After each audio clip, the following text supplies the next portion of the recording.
News headlines say that real estate prices are softening. You might even be hearing that from family or friends saying, hey, I'm having to discount my house. The house is sitting longer. Things are harder to sell. And that's true. They are. We're in more of a buyer's market. And so I want to introduce the concept to you today of the 5-year rule. And this is really important to understand if you're thinking about investing in a house, or if you're a seller right now, understanding when to sell and what that means to sell. So the first thing to understand is that real estate is a long-term investment.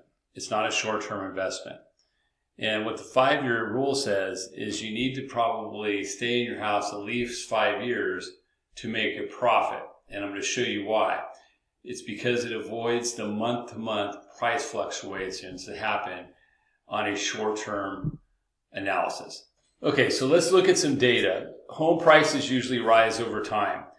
If you look all the way back, I'm going to blow this up a little bit so you can see it a little in the video, back to 1992 through Q1 of 2025, you can see the price fluctuations. Some appreciation, you see mild appreciation, prices run up. We have the housing crisis. They recover right away. Look, within about 5 years, there's your 5-year rule. They've recovered right away. They stay sort of flat.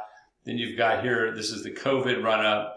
They've dropped off a little bit and now they're flat. But look at the average, 4.55%. Whenever I'm doing a mortgage plan and I look at long-term forecasting, I look at 4% as an average.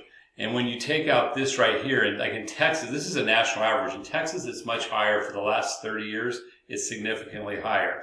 But that's your home prices rise over time. But let's look at it more specifically. Let's drill down at certain areas over a 5-year period. Long-term gains offset short-term dips. So let's look at, for example, Austin, Texas, Tampa, Dallas, Phoenix. Look at all these different areas across the country.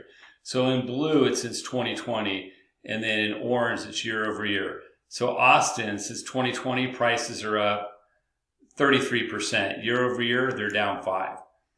Since 2020, Tampa's up 53%. Year over year, they're down 5%.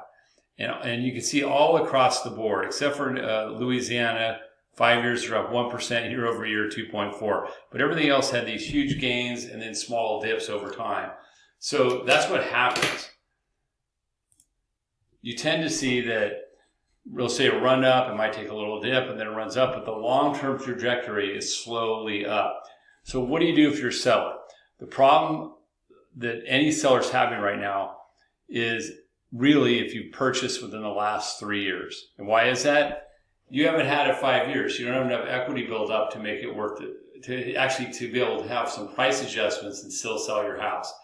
If you bought prior to COVID and you all that other equity, it's just a matter of having the right price, capturing that equity, and building a mortgage plan that suits your needs. The key thing is let's deal with data, let's not deal with drama, and having the right mortgage plan to accomplish your goals. And if you're upside down in your house and you need to move, if you can just hold on for a year or two, everything will fix itself. You'll be able to sell for a profit.